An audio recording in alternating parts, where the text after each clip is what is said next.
Hello everyone, welcome to Vindi Ayurveda classes.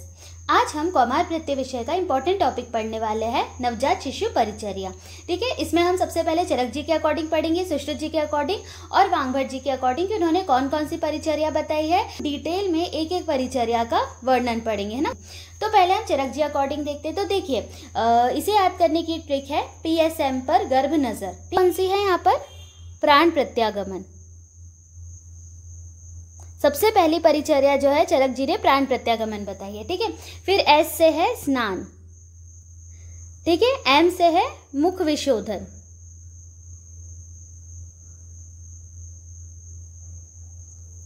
Then पर जो है इससे है पिच्चू धारण। देन गर्भ से है गर्भोदक वमन। ठीक है, फिर न से हो जाएगा नाभिनाल छेदन।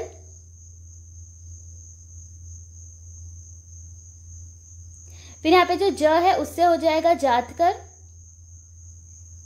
और र से हो जाएगा रक्षाकर। ओके, तो देखिए चरक जी ने कौन कौन सी परिचर्या बताई है। प्राण प्रत्यागमन, फिर स्नान, देन मुख विशोधन, देन पिच्चू धारण, गर्भोदक वमन, देन नाभिनाल छेदन, फिर जातकर्म और एंड में बताया है रक्षाकर्म। ओके, अब हम देखते हैं सुश्रुत जी अकॉर्डिंग। ठीक है, सुश्रुत जी ने कौन कौन सी बताई है। जी, उलू, मुख, पीचू, नाल, जात, स्नान। ओके, तो देखिए उलू से हो जाएगा उल्वा परिमार्जन। मुख से हो जाएगा मुख विशोधन। देन पिच्चू से पिच्चू धारण। नाल से हो जाएगा नाभिनाल छेदन।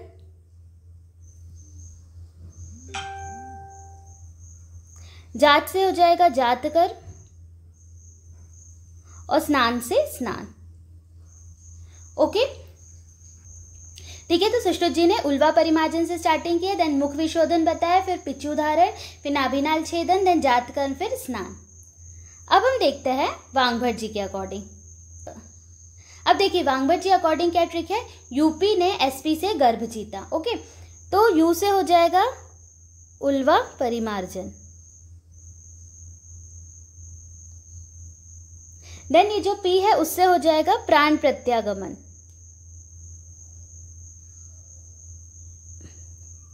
न से हो जाएगा नाभिनाल छेदन।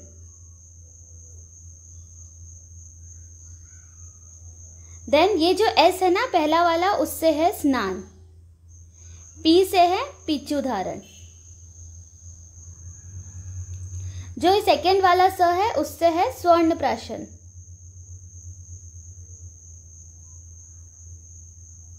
ओके, देन गर्भ से हो जाएगा गर्भोदक वमन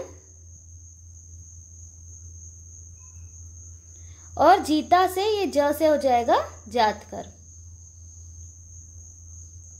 तो कौन कौन सी बताइए। वांगभट जी ने सबसे पहले उल्वा परिमार्जन बताया है, देन प्राण प्रत्यागमन, देन नाभिनाल छेदन, स्नान, देन पिच्चू, देन स्वर्ण प्राशन, उसके बाद गर्भोदक वमन और जातकर्म। ठीक है, अब हम एक एक परिचर्या डिटेल में पढ़ते हैं तीनों आचार्यों के अकॉर्डिंग। तो देखिए सबसे पहले हम स्टार्ट करते हैं उल्वा परिमार्जन से। मतलब क्या होता है? जरायु होता है, दैट इज वर्निक्स केसियोसा। ठीक है, परिमार्जन मतलब उसे साफ करना। तो देखिए जब बेबी पैदा होता है ना तो उसपे एक प्रोटेक्टिव कवरिंग होती है, एक बायोफिल्म होती है, उसको हम बोलते हैं वर्निक्स केसियोसा, जरायु। तो इसे रिमूव करना पड़ता है ना, व्हाइटिश क्रीमिश कलर की होती है। अब कैसे कैसे रिमूव करना है ये यहाँ पर बता रहे। तो देखिए चरक जी ने क्या बोला है, इन्होंने तो वर्णन ही नहीं किया है। ठीक है, सुश्रुत जी ने क्या बोला है, केवल जरायु हटाने को कहा है। ठीक है, और इसके बाद बला तेल से बालक का अभ्यंग करने को कहा है। ठीक है, सुश्रुत शारीर के 10th चैप्टर में 13 नंबर श्लोक है ये। क्लियर। अब देखिए वांगभट जी ने क्या बोला है, सैंधव सर्पी से जरायु को हटाना है ना, ये इंपॉर्टेंट है। सैंधव सर्पी का यूज उन्होंने बताया है और इसके बाद बला तेल से बालक का अभ्यंग करना है। जैसे सुश्रुत जी ने बताया वैसे ही बताया, बस उन्होंने स्पेशल यहाँ पर क्या मेंशन किया है, दैट इज सैंधव सर्पी, है ना। ये हमने पढ़ लिया उल्वा परिमार्जन के बारे में। अब नेक्स्ट आता है प्राण प्रत्यागमन। ठीक है, तो तीनों आचार्यों के मत हम यहाँ पर पढ़ते हैं। सबसे पहले देखिए चरक जी ने क्या बोला है। ठीक है, बोला है चरक शारीर स्थान 8 के 42 नंबर श्लोक में कि अश्मनो संघटने कर्णियो मूले मतलब कि बालक के कानों के समीप पत्थर के टुकड़े आपस में बजाने हैं। क्लियर। अब दूसरी चीज उन्होंने क्या बोली है, शीत उदकेन उष्ण उदकेन व मुख परिषेक, शीतल या गुनगुने पानी से उसके मुख को छींटे मारने, है ना। और कृष्ण कपालिका शूरपेन, मतलब कि यदि बालक अचेष्ट है ना, तो काले शरकंडों से बनाए सूप से तब तक हवा करनी है जब तक पुनः होश में ना आ जाए। तो देखिए डायरेक्टली क्वेश्चन ऐसे ही पूछा जाता है कि अश्मनो संघटने कर्णियो मूल्य, है ना, ये किसके लिए आया है, तो ये कौन सी परिचर्या के लिए है, प्राण प्रत्यागमन के लिए आया है। क्लियर, चरक जी ने बताया है। तो इस तरह से वो डायरेक्ट श्लोक उठा के दे देंगे, है ना। तो ये तीनों चीजें हमें पता होनी चाहिए। अब देखिए वांगभट जी ने स्पेसिफिक बताया, उन्होंने बोला कि जो दक्षिण कर्ण होगा बालक का, है ना, बेबी के दक्षिण कर्ण में क्या करना है, मंत्र उपचार करना है। अष्टांग संग्रह उत्तर तंत्र 1/4 नंबर श्लोक में दिया गया है। ठीक है, तो प्राण प्रत्यागमन क्लियर है चरक जी अकॉर्डिंग, और ये वांगभट जी अकॉर्डिंग हमें पता होना चाहिए। अब नेक्स्ट आता है स्नान। देखिए चरक जी अकॉर्डिंग क्या बोल रहा है वो, कि बालक की प्रकृति अनुसार स्नान कराना चाहिए। ठीक है, सिंपली उन्होंने ऐसा बोला है, प्रकृति के अकॉर्डिंग करो। अब वांगभट जी ने 4 विधियां बताई है। ठीक है, पहले बोल रहे हैं तो छीरी वृक्ष कषाय यूज करो, है ना, या सर्व गंधोदक यूज करो, है ना, या रौप्य हेम प्रतप्त जल यूज करो, या फिर कोष्ण जल का यूज करना है। ठीक है, तो ये 4 विधियां किसने बताई स्नान की, वांगभट जी ने। अब जो सुश्रुत जी है ना, उन्होंने 5 कर दिए, एक और उन्होंने क्या ऐड कर दिया, मतलब उन्होंने वांगभट जी जैसे ही सेम बताया, प्लस कपित्थ पत्र कषाय यूज किया है। ठीक है, तो स्नान में इतना हमें पता होना चाहिए। ठीक है, तीनों आचार्यों के बारे में। अब नेक्स्ट आता है अभ्यंग। तो देखिए सुश्रुत जी और वांगभट जी दोनों ने ही क्या बोला है कि जो बला तेल है ना वो श्रेष्ठ होता है अभ्यंग के लिए, अभ्यंग करना चाहिए, इंपॉर्टेंट है। अभ्यंग के लिए हमें कौन सा तेल हमेशा यूज करना है, बला तेल। अब नेक्स्ट आता है मुख विशोधन। ठीक है, तो देखिए मुख विशोधन के लिए चरक जी क्या बोलते हैं कि बालक के तालु ओष्ठ कंठ जीवा को क्रमशः अपनी कटे नख वाली उंगली पर साफ रुई के फाहे का आवरण चढ़ाकर साफ करें, है ना। मतलब क्या करना है हमको, देखो यहाँ पर हमें एक ट्रिक पता होनी चाहिए, क्योंकि यहाँ क्रमशः करना है ना, तालु ओष्ठ कंठ जीवा, तो इसके लिए आप एक ट्रिक लिख लीजिए।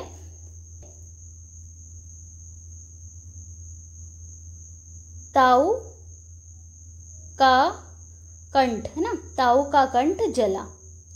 तो इससे क्या हो जाएगा, देखो टी से हो जाएगा तालु, अ से हो जाएगा ओष्ठ, कंठ से कंठ हो जाएगा, और जला से हो जाएगा जिह्वा।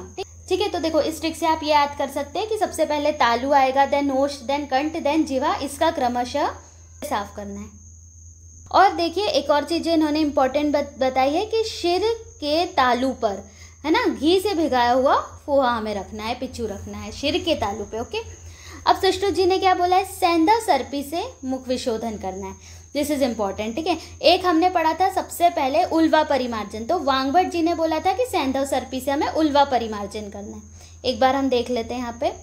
देखिए जब हमने उल्वा परिमार्जन पढ़ा था तो वांगभट जी ने क्या बोला था, सैंधव सर्पी से जरायु को हटाना है, उल्वा परिमार्जन करना है। ठीक है, ये वांगभट जी ने बोला है। लेकिन अभी जो हमने पढ़ा मुख विशोधन, है ना, उसमें सुश्रुत जी बोल रहे हैं कि सैंधव सर्पी से क्या करना है, मुख विशोधन करना है।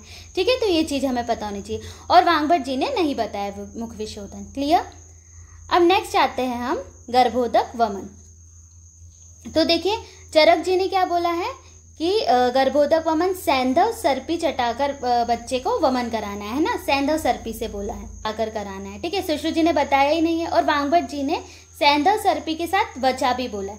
अब इसको कैसे याद कर सकते हैं आप, देखिए यहाँ पर वांगभट जी में भी वाह है ना, वचा में भी वाह है, और गर्भोदक वमन में भी वाह है। ठीक है, तो इससे थोड़ा याद रहेगा कि ये वचा का यूज वांगभट जी ने काय में बोला है, गर्भोदक वमन में। क्लियर। और चरक जी ने सैंधव सर्पी से बोला है। तो अभी तक हमने 3 चीज पढ़ ली कि गर्भोदक वमन चरक जी अकॉर्डिंग सैंधव सर्पी से कराना है। ठीक है, फिर यहाँ पर हमने पढ़ा था ये मुख विशोधन, सुश्रुत जी ने सैंधव सर्पी से मुख विशोधन बताया है। ठीक है, और सबसे पहले हमने क्या पढ़ा था कि उल्वा परिमार्जन वांगभट जी ने सैंधव सर्पी से बताया। ठीक है, तो ये 3 अलग अलग क्वेश्चन यहाँ पर बन गए जो कि कंफ्यूजिंग है और ये पूछे जाएंगे, है ना। अब आते हैं नाभिनाल छेदन। तो देखिए चरक जी अकॉर्डिंग 8 अंगुल पर छेदन करना है, और किससे करना है? तीक्ष्ण स्वर्ण रजत या लोह से बने या अर्धधार छेदन करना है। ठीक है, चरक जी ने 8 अंगुल बताया। ठीक है, देखिए सुश्रुत जी ने भी 8 अंगुल पर बताया है, लेकिन एक चीज सुश्रुत जी ने जो अलग बोली वो क्या है? पहले सूत्र से नाभिनाल को बांधना है, फिर छेदन करना है। वांगभट जी ने बोला 4 अंगुल पर छेदन करना है, और यदि नाभि पाक हो जाता है ना, तो उन्होंने कुष्ठ तेल यूज करने का बोला है, कुष्ठ तेल से अभ्यंग करने को बोला है। ठीक है, तो देखिए सुश्रुत जी ने सूत्र से बांधने का बोला है, सुश्रुत ने क्या बोला है? सूत्र। ठीक है, स से याद रहेगा। चरक जी ने सिंपली बोल दिया 8 अंगुल पर करना है और अर्धधार छेदन करना है। सुश्रुत जी ने सूत्र का यूज बताया और वांगभट जी ने 4 अंगुल पर बोला है। क्लियर? और कुष्ठ तेल का अभ्यंग भी वांगभट जी ने बताया। तो ये हो गया नाभिनाल छेदन। अब आते हैं हम नेक्स्ट, दैट इज जातकर्म। तो देखिए चरक जी ने क्या बोला है? शास्त्रोक्त कुल परंपरा अनुसार मंत्रों से अभिमंत्रित मधु सर्पी सबसे पहले बालक को चटाना है ना। यहाँ पे इंपॉर्टेंट है, सबसे पहले मधु सर्पी बच्चे को देना है। मंत्र पाठ के पश्चात प्रथम दिन से ही दाहिने स्तन से स्तनपान कराना है। ठीक है, तो चरक जी ने 2 इंपॉर्टेंट चीज बोली है जातकर्म में। पहले तो मधु सर्पी सबसे पहले देना है बेबी को, है ना, और उसके बाद प्रथम दिन राइट वाले स्तन से, ठीक है ना, राइट स्तन से, ऐसा बोला है, और फर्स्ट डे ही कराना है। अब देखिए सुश्रुत जी ने क्या बोला है जातकर्म में कि शीतल जल से बालक को आश्वासित कर जातकर्म। सबसे पहले बालक को शीतल जल से आश्वासित करना है ना, उसके बाद जातकर्म करना है। अब देखिए इन्होंने जो ये बताया बहुत इंपॉर्टेंट है कि प्रथम दिन अनंता या स्वर्ण मिश्रित मधु सर्पी दिन में 3 बार देना है ना। पहले दिन बालक को हम स्वर्ण मिश्रित मधु सर्पी देंगे और 3 बार देंगे। अब सेकेंड थर्ड डे क्या देंगे? लक्ष्मणा सिद्ध सर्पी दिन में 3 बार देंगे। ठीक है, और चतुर्थ दिन हमें क्या करना है? विषम मात्रा में मधु सर्पी बच्चे के पानी तल के बराबर दिन में 2 बार देना, फिर स्तनपान कराना है। ठीक है, तो ये इंपॉर्टेंट चीज है सुश्रुत जी अकॉर्डिंग, ये बहुत अच्छे से याद रखना है हमें, है ना। और वांगभट जी अकॉर्डिंग क्या बोल रहे हैं वो? वांगभट जी ने बोला है प्रजापत्य विधि से जातकर्म करना है ना, सिर्फ इन्होंने इतना बोला है। वांगभट जी ने प्रथम द्वितीय और तृतीय दिन में क्या करना है वो तो ये परिचर्या जो है जातकर्म की उन्होंने सेम बताई है, लेकिन 4th डे उन्होंने क्या बताया है कि बच्चे की हथेली के मध्य भाग बराबर नवनीत, है ना, अष्टांग हृदय ने नवनीत बोला है और अष्टांग संग्रह ने सर्पी बोला है। ठीक है, उसे माता के दुग्ध के साथ दिन में 2 बार देना है। क्लियर? ठीक है, तो ये हमने पढ़ा जातकर्म के बारे में। ठीक है, अब नेक्स्ट आते हैं पिच्चू धारण। अब देखो पिच्चू धारण में चरक जी क्या बोलते हैं कि शिर के तालू पर घी में भिगा हुआ पिच्चू बालक को धारण कराना है। ठीक है, शिर के तालू पर, और किस में भीगा? घी में भिगा हुआ बालक को धारण कराएं। सुश्रुत जी अकॉर्डिंग क्या बोल रहे हैं? घृत में भिगा हुआ पिच्चू मूर्धा ब्रह्मरंध्र पर रखना है। ठीक है, और वांगभट जी क्या बोल रहे हैं? स्नेह में भीगा हुआ पिच्चू शिर पर रखना है, या पिच्चू धारण। अब देखिए नेक्स्ट आता है स्वर्ण प्राशन।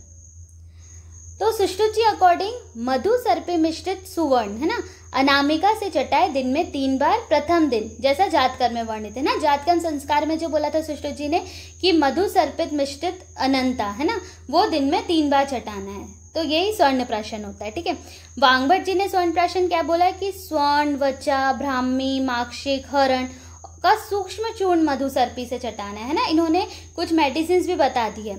ठीक है, तो व से याद कर लेना कि व से वांगभट, व से वचा, है ना, ब्राह्मी को भी यदि आप व जैसा ही पढ़ लो, है ना, ब्राह्मी इस तरह से। इनके साथ उन्होंने वचा, ब्राह्मी, माक्षिक, हरण, है ना, ये सारी चीजें भी बताई है। अब आता है काश्यप जी ने अनुसार। ठीक है, काश्यप जी ने जो एक्चुअल स्वर्ण प्राशन है उसके लिए क्या बोला है, ये बहुत इंपॉर्टेंट है कि मासात परम मेधावी व्याधि भी न च घृष्यते, है ना, मतलब यदि बच्चे को स्वर्ण प्राशन 1 माह तक कराते हैं तो क्या होता है? बालक मेधावी और निरोगी होता है। और षड्भी ही माँ से श्रुतधर, है ना, 6 माह तक देने पर वह श्रुतधर होता है ना, उसको जो भी सुनेगा उसको अच्छे से याद रहता है। ठीक है, तो काश्यप जी ने स्वर्ण प्राशन के लिए जो बोला है बहुत इंपॉर्टेंट है। अब देखिए नेक्स्ट आता है रक्षा कर्म। तो सबसे पहले चरक जी का देखते हैं। देखिए चरक जी ने क्या बोला है कि नामकरण के दिन तक अर्थात 10 दिन तक करना है ना। सबसे पहले तो कब तक करना है हमको? नामकरण के दिन अर्थात 10 दिन तक करना है। अष्टांग हृदय अष्टांग संग्रह ने छठी रात्रि बोला है। क्लियर? अब देखो रक्षा कर्म कैसे करना है ना, ये इंपॉर्टेंट है। तो इसके लिए देखिए 3 ही चीज़ बोली है, ये अच्छे से पता होना चाहिए।